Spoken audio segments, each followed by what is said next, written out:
రోజులలో ఎటువంటి పొరపాటు అంటే ఏదైతే గవర్నమెంట్ అప్పుడు క్వశ్చన్ పేపర్ ఎవరైతే లీక్ చేసిందో గవర్నమెంట్ రాగానే మేము వాళ్ళని సస్పెండ్ చేస్తామని చెప్పింది. కాబట్టి మేము దాని డిమాండ్ పైన ఉన్నాం. ఆయన బొకే ఇచ్చి పంపించింది, ఏం యాక్షన్ చేస్తాం. వచ్చే రోజులలో కూడా అసలు పేపర్ అనేది లీకే కాదు అనే గ్యారంటీ కూడా లేని పరిస్థితుల్లో ఉంది. సరే, ఒక బ్యాలెన్స్, ఒక భయం భక్తి అనేది ప్రభుత్వానికి ఉండాలనే ఉద్దేశంతో మనం ఎప్పటికప్పుడు ప్రభుత్వాన్ని రీప్రజెంట్ చేస్తున్నాం. కోర్టులో కూడా మనం కొట్టాడుతున్నాం.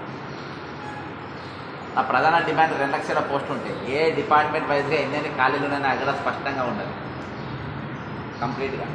వచ్చే రోజుల్లో ఫుల్ ఫ్లెడ్జ్గా నేను ప్రామిస్ చేస్తున్నా, ఫుల్ ఫ్లెడ్జ్గా నాకు పోస్ట్ కావాలంటే ఎనర్జీ కావాలన్నా ఏం కావాలన్నా నేను కాంప్రమైజ్ అయితే ప్రామిస్ చేస్తాను. కానీ నేను కేవలము విద్య మరియు వైద్యం ఈ రెండింటికి టాప్ ప్రయారిటీ. సెకండ్, ఖాళీలు అయితే ఉన్నాయి, అది మిగతానే ఏవైనా మనం చేయగలం. కాబట్టి నేను చాలా స్ట్రాంగ్గా ఈసారి మిమ్మల్ని దృష్టిలో పెట్టుకొని నేను పార్టీతో కాంప్రమైజ్ కాకుండా మీ ఇష్యూస్తో ఎక్కడ కూడా ఎంతకు మెట్టు కూడా ఎంతగా దిగకుండా నేను నిలబడ్డా. పోటీ చేసేది కూడా కేవలం అందుకని మీ వాణిగా నేను వినిపించాను.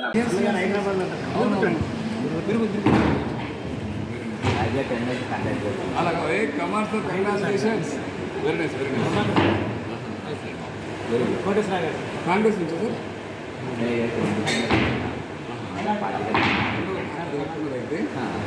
పండుగ అదే ఉంటుంది సార్. అలాగే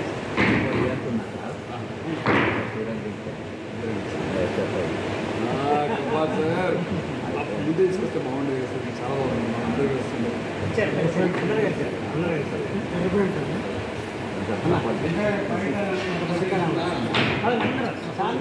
దీంట్లో